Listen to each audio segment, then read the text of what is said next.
और बदतमीज़ी का ये आलम हो गया है कि भारत की संसद में संविधान की शपथ लेकर के भारत की पुलिस को ये चेतावनी देते हैं कि अगर योगी और मोदी चला गया तो तुम्हें बचाएगा कौन।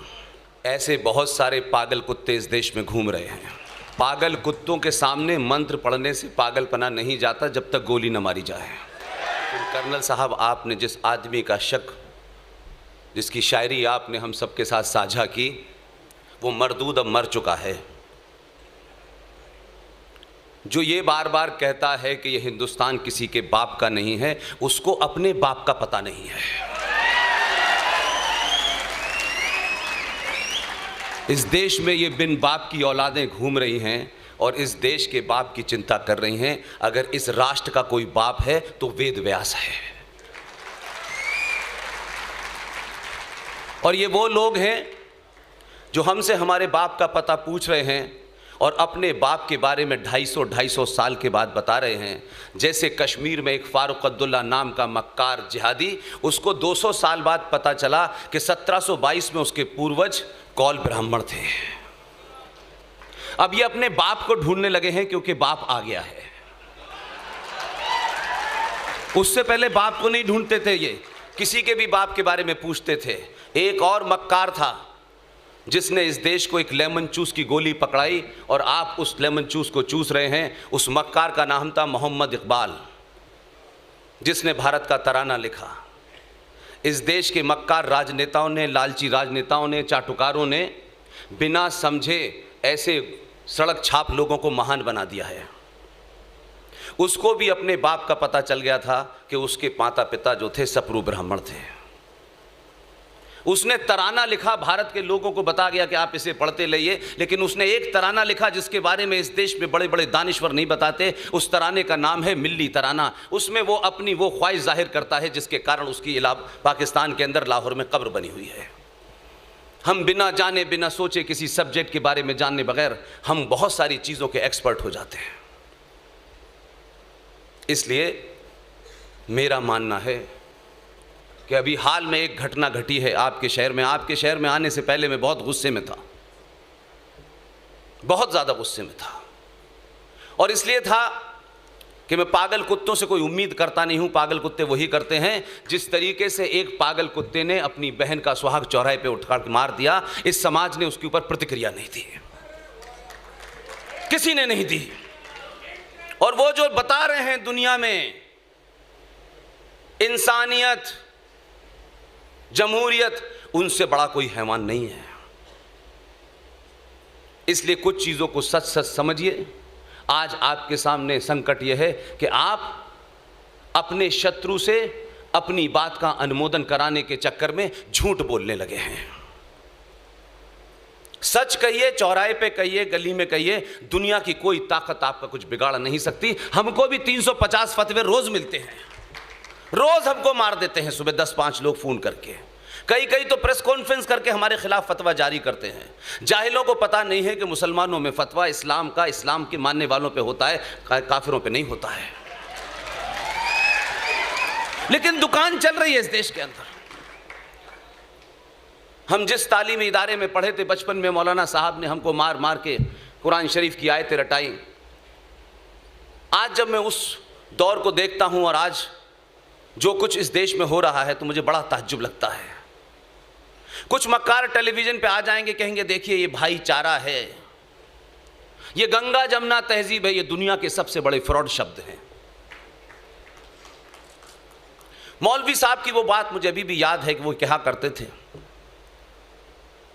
कि फरमाया गया है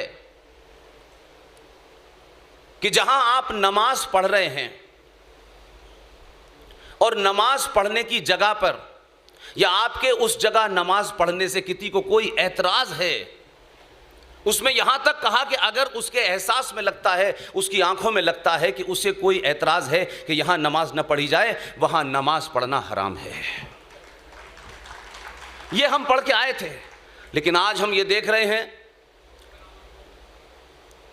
जो अपने बाप को ढूंढ रहे हैं, जिनके बाप यहां आए थे, लुटेरे, चाहे उन्होंने अयोध्या को तोड़ा हो, बाबा विश्वनाथ को तोड़ा हो और इस देश में 40,000 मंदिरों को तोड़ा हो।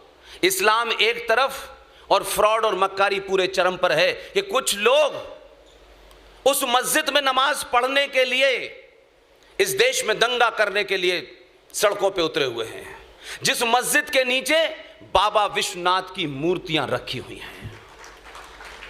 यह है इस देश में मक्कारी। ऐसी बातें मत करो, हम तुम्हें मारते रहें और हम तुमसे भाईचारा कहते रहें और हम ये ना बताएं कि इसमें भाई कौन है और चारा कौन है। बड़े समय के बाद, 700 साल के बाद पता चला है कि भाई कौन है और चारा कौन है, इसलिए लोग परेशान हैं। इसलिए साफ साफ बात हर चीज पे होनी चाहिए। ये अलग अलग किस्म का इस्लाम जो पूरे देश में चल रहा है, कश्मीर में इस्लाम कुछ और है, केरल में कुछ और है।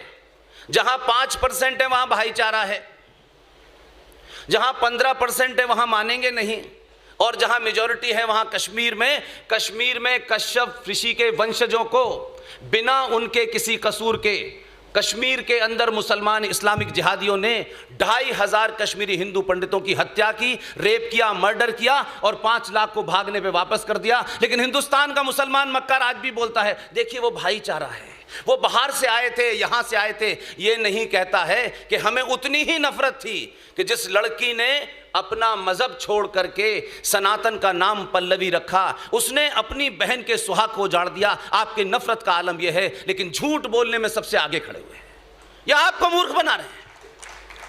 इसलिए इस देश में कर्नल साहब से कहना चाहता हूं, कर्नल साहब, आपकी फौज का जनरल, पहला जनरल इस देश में हुआ जिसने सच बात कही।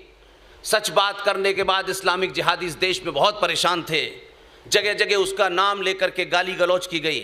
उनकी जिस तरह से दुर्घटना में मौत हुई, बॉम्बे के एक बाजार में जहां मुसलमानों की गिनती ज़्यादा है, इस देश की फिल्म इंडस्ट्री के एक बहुत बड़े कलाकार थे, उनकी पत्नी ने उनके लिए एक शोक सभा रखी। इस्लामिक जिहादी पहुंच गए, उनका पोस्टर फाड़ दिया और उनको श्रद्धांजलि नहीं देने दी। आखिर विपिन रावत से कुछ इस्लामिक लोगों की प्रॉब्लम क्या थी? क्यों उन्होंने ये कहा? क्योंकि विपिन रावत ने साफ साफ कहा कि भारत 2.5 युद्ध में ग्रस्त है। आपके पश्चिम में पाकिस्तान है, पूर्व में बांग्लादेश है, और इस देश के अंदर कई करोड़ जिहादी जो हैं वो इस देश की व्यवस्था को छिन्न भिन्न कर देना चाहते हैं। इस कहने से कुछ लोगों ने उसकी शोक सभा नहीं होने दी। यह है भाईचारा हमारा। इसलिए आज एक जगह नहीं, बहुत सारी चीजें करेक्शन हो रही हैं, और जब चीजें करेक्ट होने लगती हैं तो इस्लामिक जिहादी इस देश में कह रहे हैं इंटॉलरेंस बढ़ गया है। अगर ये इंटॉलरेंस भारत राष्ट्र को बचाने के लिए अच्छा है तो गली गली में ये इंटॉलरेंस बढ़ जाए तो भी अच्छा है। इस देश के हर बच्चे को इंटॉलरेंट हो जाना चाहिए उन जिहादियों के खिलाफ, उस कचरे के खिलाफ जो इस देश में जगह जगह गंदगी फैला रहे हैं, हत्याएं कर रहे हैं। इसलिए आपने गलती कोई आज नहीं की है। ये बात अलग है कि भाग्यनगर में डॉक्टर मोहन गुप्ता ने एक बड़ा काम किया है। हमने फ्रॉडों को, मक्कारों को उनके पोस्टर लगाना बंद कर दिया है। और आज आप जिस मंच पे इतने सारे लोग देख रहे हैं, इनमें जिनके भी पोस्टर लगे हैं, ये वो विजनरी थे जो इन मक्कारों को जानते थे। अगर आप सही मायने में सरदार पटेल को इस भारत का निर्माता मानते हैं तो 3 जनवरी 1948 में कलकत्ता के मैदान में सरदार पटेल ने जो स्पीच दी थी उसे जरा कान खोल के सुनिएगा। आज के ज़माने कोई दे देगा तो कोई कहेगा ये आरएसएस का एजेंट है, ये फलाने का एजेंट है, ये ढिमाके का एजेंट है। सरदार पटेल ने साफ साफ उस वक्त के मुसलमानों को 2 टूक बात कही थी। आज कह दे तो लोगों को बड़ा बुरा लग जाएगा। इसलिए ऐसे लोग कुछ लोगों के आइकॉन नहीं हैं इस देश में। सुभाष चंद्र बोस इस देश का आइकॉन नहीं बना, फूल वाले चचा जैसे मक्कार लोग बने हैं। इसलिए सच बोलिए, सच से ज्यादा कुछ भी इंपॉर्टेंट नहीं है। और जो सच बोलता है उसे डराने वाले बहुत होते हैं, लेकिन डरा नहीं पाते हैं। ऐसा नहीं है सब कुछ अच्छा है।